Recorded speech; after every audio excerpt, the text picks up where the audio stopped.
So, good morning guys. Magkapita guys. So, muna akong kape. Tapos na ako'y pan. Samuli. Muna yung samuli dire. Yan. Ginapalitan ko og kuan guys sa anak sa akong amo nga tigulang. Kaldan ko nila og samuli. Trato ra man pud ni siya. Tag peso ra manipi. Tag peso kapin. Tag unos yung pinta. Kaning samuli. Brato ra. So, tapos pan.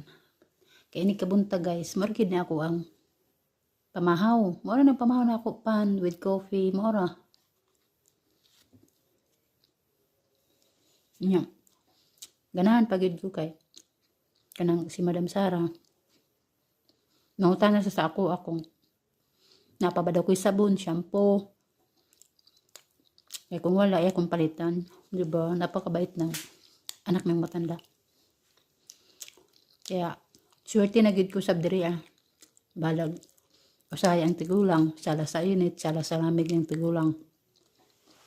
Pero, taasod ng kidato atong pasensya pag kita ang mga mo, no?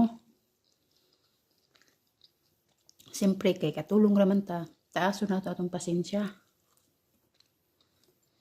Di ko mabuhi guys. Wala ako'y paninig kabuntag. Oy, naari na hupan. Muna ako ang kuhan gikaroon guys. Pan, every morning na gid na siya. So, yun lang guys. Thank you for watching. Enjoy.